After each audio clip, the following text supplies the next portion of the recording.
Hey guys, this is Odd1 Gaming. This is going to be another Infinite Magicraid video. So in today's video, I really want to talk about Katherine, and I'm quite sure most of you already know if you're playing this game and if you're watching YouTube videos, and myself, I'm quite sure you all know that, you know, Katherine is good. Everybody says, oh, go for Katherine, do this, do that, just to try and get Katherine. And basically, I want to show and explain from my point of view, the reason why I see that Katherine is so good for the sake of the game, and why she should be the first priority for everyone that starts playing this game, you know, nowadays. So the reason for that is especially like basically her kit. Her kit overall is just pretty insane. If you look at her A1, she deals 2 stages of 100% attack to single enemy. The second stage of which has a 60% when she's skilled up, 100% chance to inflict feebleness 2 for 2 turns, which is huge. This basically increases the damage by 40%. So if you do this, for example, on the Gale boss straight up receives 40% extra damage from all of those hits, which can be insane. At the same time, if you pair this, let's jump over to the ultimate. If you pair this with the grants all allies, all of them, counterattack and shield by 40% of her max HP for 2 turns. This one is on a 4-turn cooldown after it's fully leveled up, and when you get her exclusive 2, increases the shield value to 60% of her max HP. That's just crazy. That's mind-blowing. If you think about this, this is basically Wim level shields, because you all know that Wim has like one of the best shields in the game, that 40% of his max HP. Well, pair that with an AoE counterattack. You basically have somebody that can do the job of some campaign farmers and a support at the same time, in a sense of, you know, in my video where I talked about the top 10 carries, which I'm going to pin over there in case somebody wants to see, like, who do I mention. I mentioned the fact that for the sake of somebody to be a really good carry, you want to have counterattack on them, because that lowers the turns, and at the same time, that's extra damage. That's like them doing an extra A1 every single time. So having this to be on an AoE, that's just mind-blowing, and it's just insane damage that it can be brought, especially when you're facing bosses. But not only that, imagine you pair this with somebody who has like an AoE A1 or like a multi-hit A1. For example, I have on my team, I have Hezonja, so I pair that with a Hezonja plus Amelia with those HP burns.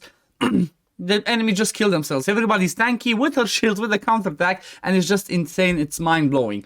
At the same time, she has a crazy passive that restores the allies of all HP of all allies by 4.8% of Katherine's max HP at the beginning of each turn. This goes up by another, what, 1, 2, 3, 4. That's another 3.2. This goes up to 8%.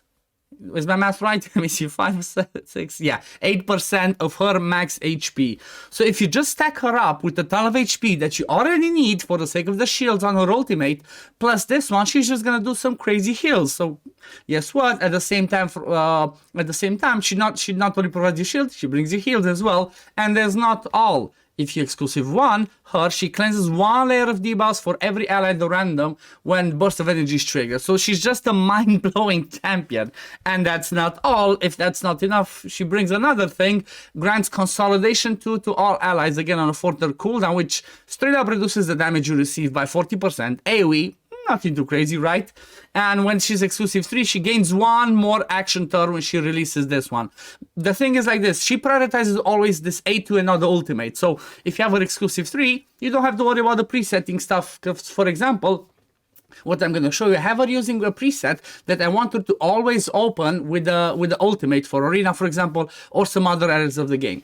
But if you get her exclusive, guess what? She's just going to do this and get an extra turn, which means that this one basically goes down to a 3-turn cooldown, and at the same time, even the ultimate, because as soon as she comes back to the A2, that goes down another turn. So she's overall just an insane, crazy champion. So for example, the way that I have mine built, as you can see here, she's in an HP set and a feather set. You kind of want her to be really fast and have tons of HP. The way that I have her in my team is I want to have her really fast, because for sake of dungeons and some other content where, you know, in PvE especially, there's plenty of stuff that's faster than you. So I kind of want her to go fast to either place that consolidation or those shields. So for example, my stats overall on her are 1,896 speed and almost 450,000 HP. This is what I could roughly get at this point. Obviously, I would like to try and boost it more, get more speed, get more HP. Then the emblems that I'm using on her are these ones. I'm not sure if they're the best or the worst, but this is what I chose to go. And like I said, the last one, I chose to go with the blue streak for the extra speed because of the reason that I explained earlier. You can also go with the rugged tenacity to increase her HP, so she does bigger heals and bigger shields. But like I said, this is what I chose for myself. There's plenty of like other tier lists out there that can show you what to do with her, but honestly guys, if you just read what the things do, you can easily do the emblems for your own Katherine to, you know, to help you the most in the area that you want, or to help you to help you do what you want her to do. For example, mine is fast. You might not want yours to be that fast. You might just want her to stack crazy HP so she can do bigger shields. But the reason why she's so good is, like I said, her overall kit can help you just explode all the other areas of the game. I'll give you an example. If I go into the Dwarven Ruins, I didn't even push some other stuff in. Actually, I did push some other stuff in here. I was stuck at the Dwarven Ruins, for example, on Rum at like stage 20.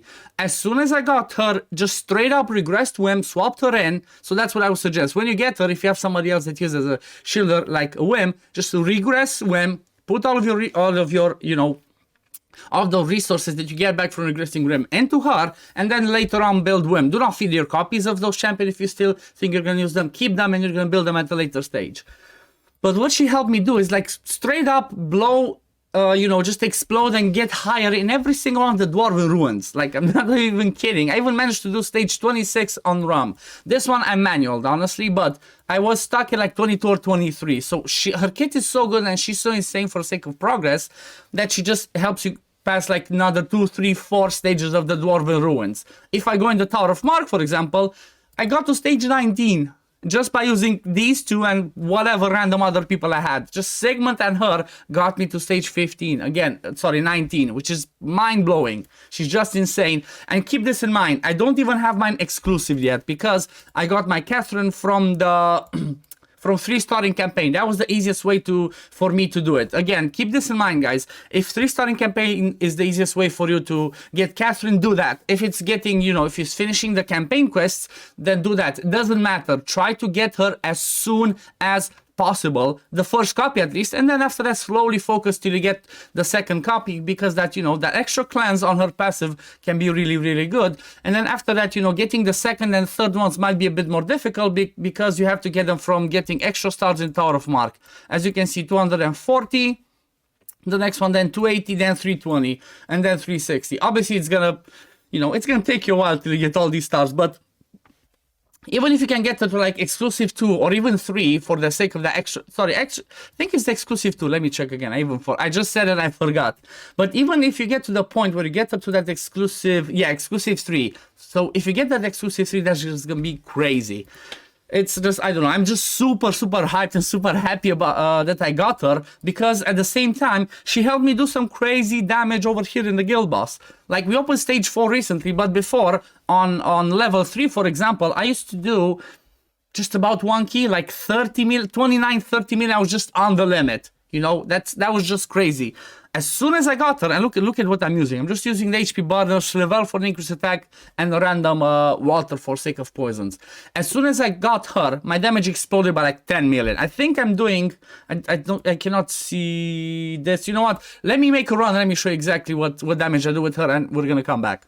And look at this damage, I actually did 45 million. I mean, obviously this can go even better, but I don't even need this much, because 30 million is the top chest. But getting 45 million, it's like what, another 50% extra damage just by having her in there. It's just insane. And obviously this is gonna get me slowly on like clan boss level 4. On the guild boss level 4, I'm slowly trying to get to that 2 key. I'm currently only doing around like 40 million, but still, she's just mind-blowing, guys. Like, I'm just so happy about her. She's made my arena easier, she's made my guild boss easier, Dwarven Ruins, Tower of Mark, you name it, she just makes everything easier. So if you're, I don't know, if you're focusing some other things in the game, maybe like, I mean, I'm quite sure most people are focusing on trying to get Katherine, but if you're by chance focusing some other stuff in the game, please stop focusing anything else and just focus getting your first Katherine. As soon as you get your first Katherine, she should be your priority. As soon as you should get your first Katherine, everything else is gonna be so much easier in the game. I just really wanted to make a video on this one and emphasize the fact of that she's so good. And honestly, it's not that hard to obtain. Like I mentioned in the previous video, the takes you about a month, 2 months maximum if you're free to play, to either get her from the campaign quests, because they lowered the difficulty on that, or to get her from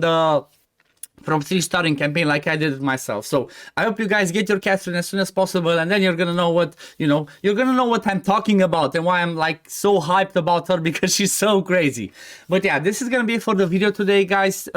Thank you for watching. If you do like my content, don't forget to like and subscribe, and I'm gonna see you all in the next video, which tomorrow I think is gonna be the video about me choosing my first mythic, because you might have noticed the little red dot over here. I'm gonna be choosing my first mythic tomorrow. I already had a collab with Jormo talking about it, but some things might have changed, some not, but you're gonna see that in the video tomorrow. But yeah, thanks for watching, guys, and I'm gonna see you in the next one. Peace. Infinite Magicraid. Play to slay.